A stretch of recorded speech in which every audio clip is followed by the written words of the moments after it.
kesempatan yang diberikan kepada saya untuk mempresentasikan hasil penelitian dalam seminar hasil ini dengan judul Strategi Surat Kabar Survive di Era Milenial, Studi Harian Fajar di Kota Makassar. Perkenalkan, saya Ristra Aprilia Utami dari Angkatan 2017, Program Studi Pendidikan IPS, kekhususan IPS Terpadu Program Pasca Sarjana Universitas Negeri Makassar. Yang terhormat Ayahanda Profesor Dr. Darman Manda M. Hum selaku Ketua Program Studi Pendidikan Ilmu Pengetahuan Sosial Program Pasca Sarjana Universitas Negeri Makassar sekaligus pembimbing. Yang terhormat Ayahanda Dr. Muhammad Yahya Mustafa selaku pembimbing. Yang terhormat Ayahanda Dr. Ahmadin MPD selaku penguji. Yang terhormat Ayahanda Dr. Abdul Rahman Saka SPD MSI selaku penguji. Dan yang terhormat Ayahanda Dr. Sulaiman Samad MSI selaku pimpinan Program Pasca Sarjana Universitas Negeri Makassar. Adapun latar belakang dalam penelitian ini adalah seperti kita ketahui bersama bahwa saat ini kita sedang berada pada revolusi industri 4.0. Nah, ini dikatakan sebagai revolusi industri 4.0 karena ini adalah revolusi yang keempat kalinya. Revolusi industri yang pertama yaitu adanya penemuan mesin uap. Revolusi industri kedua yaitu penemuan listrik pada abad ke-20. Revolusi industri ketiga yaitu penemuan robot dan komputer. Kemudian revolusi industri keempat yaitu komputer-komputer tersebut sudah bisa dihubungkan dengan jaringan internet. Terjadi perubahan sosial besar-besaran dari dampak penemuan teknologi ini. Salah satunya yaitu perubahan masyarakat dalam menerima informasi, di mana sekarang informasi sudah bisa didapatkan dengan sangat cepat. Informasi sudah bisa didapat dalam hitungan jam saja. Namun di tengah-tengah kekencangan arus informasi tersebut, surat kabar masih bisa bertahan hingga saat ini. Adapun rumusan masalah dalam penelitian ini yang pertama adalah bagaimana bentuk pertarungan atau persaingan surat kabar harian Fajar dengan media elektronik dan media sosial. Yang kedua, apa strategi yang dilakukan surat kabar harian Fajar agar tetap survive di era milenial? Tujuan penelitian yang pertama, untuk mengetahui bentuk persaingan atau pertarungan surat kabar harian Fajar dengan media elektronik dan media sosial. Yang kedua, untuk mengetahui strategi yang dilakukan harian Fajar agar tetap survive di era milenial. Selanjutnya, manfaat penelitian. Adapun manfaat dalam penelitian ini yaitu manfaat teoritis dan manfaat praktis. Bab 2, tinjauan pustaka. A. Strategi. B. Konsep surat kabar. C. Konsep media. D. Sistem pers Indonesia. E. Kebijakan terhadap pemerintahan pers. F. Media baru atau new media. G. Konsep era milenial. Adapun penelitian terdahulu, yang pertama Imam Mahmudi 2014 dengan judul Pelestarian Koleksi Surat Kabar, Studi Kasus di Monumen Pers Nasional. Yang kedua Frina Anggita 2018 dengan judul Strategi Manajemen Surat Kabar Daerah Sumut, Pos dalam Menghadapi Persaingan Media, Studi Deskriptif Kualitatif pada Surat Kabar Sumut Pos. Selanjutnya teori praktik sosial. Teori praktik sosial ini dicetuskan oleh Pierre Bourdieu. Adapun gagasan dari teori ini adalah habitus kali modal tambah ranah sama dengan praktik. Selanjutnya kerangka konsep. Strategi surat kabar harian Fajar survive di era milenial. Studi harian Fajar di Kota Makassar. Di sini surat kabar harian Fajar bersaing dengan media elektronik dan media sosial. Mereka bersaing untuk tetap survive di generasi milenial dengan menggunakan teori praktik sosial oleh Pierre Bourdieu. Bab 3, metode penelitian.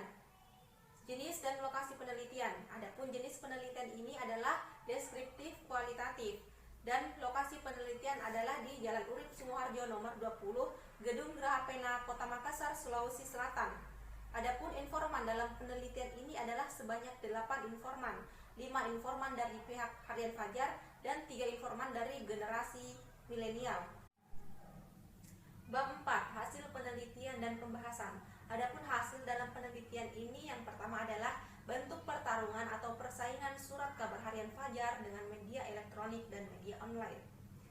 Jadi untuk bersaing dengan media elektronik dan media online ini, surat kabar harian Fajar tetap mempertahankan karakteristiknya. Adapun karakteristik yang dimiliki surat kabar yaitu yang pertama adalah periodisitas, yang kedua publisitas, yang ketiga aktualitas, yang keempat universalitas, dan yang kelima objektivitas. Selanjutnya pembahasan bentuk pertarungan atau persaingan surat kabar harian Fajar dengan media elektronik dan media sosial di Kota Makassar. Jadi untuk dapat bertahan dan bersaing dengan media-media lain, surat kabar harian Fajar tentu memiliki karakteristik yang dipegang teguh. Adapun karakteristiknya yang pertama adalah periodisitas, yaitu dia terbit secara teratur. Bisa sebulan sekali, seminggu sekali, atau setiap hari. Surat kabar harian Fajar sendiri terbit setiap hari di pagi hari. Yang kedua adalah publisitas. Nah, publisitas di sini dia bersifat heterogen, yaitu mencakup kalangan umum, kalangan ramai. Mulai dari mahasiswa, siswa, ibu rumah tangga, pedagang kaki lima, dan sebagainya. Masih banyak lagi. Selanjutnya aktualitas. Aktualitas di sini dia beritanya harus bersifat baru, harus berita terbaru yang diterbitkan. Untuk dapat selalu menyajikan informasi terbaru, Fajar membentuk jaringan yang bernama FIN atau Fajar Internet Network. Selanjutnya yang keempat adalah universalitas, yaitu memiliki keanekaragaman isi. Jadi Fajar sendiri memiliki berbagai keanekaragaman isi di dalam sebuah berita tersebut. Ada tentang berita sportif, ada tentang politik dan lain sebagainya. Yang kelima yaitu objektivitas atau berupa fakta.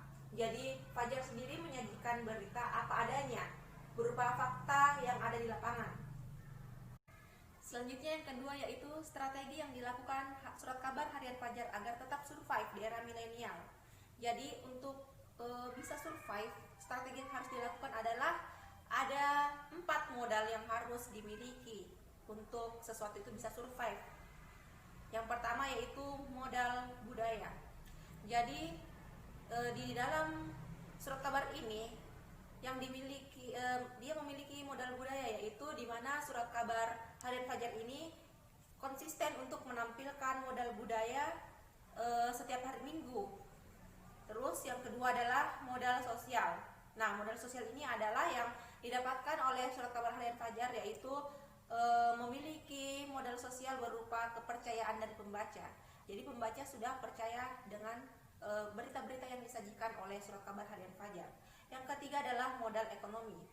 Seperti yang kita ketahui bahwa apapun itu harus memiliki modal ekonomi, karena modal ekonomi ini adalah sebuah pondasi untuk sesuatu itu bisa terus berjalan. Nah, modal ekonomi ini bisa terbangun tentunya harus ada dorongan dari modal-modal lain. Selanjutnya yang keempat adalah modal simbolik. Gedung Geraha Pena sendiri memiliki eksistensi yang sudah sangat melekat di masyarakat, di mana Gedung Geraha Pena ini sangat dikenal prestisnya di kalangan masyarakat, terutama Sulawesi Selatan.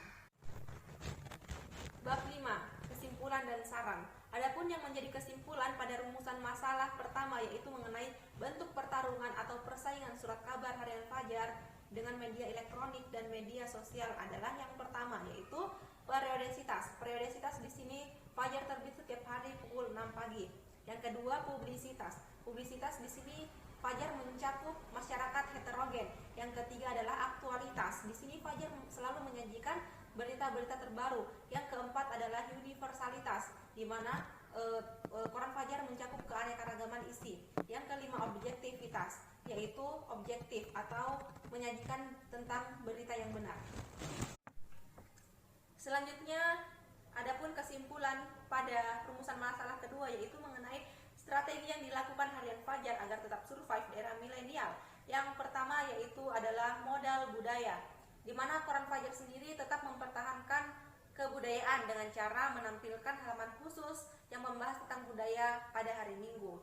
Yang kedua adalah modal sosial. Modal sosial ini didapat dari kepercayaan para pembaca surat kabar harian Fajar. Yang ketiga adalah modal ekonomi. Modal ekonomi ini didapat dari dukungan-dukungan modal-modal lainnya.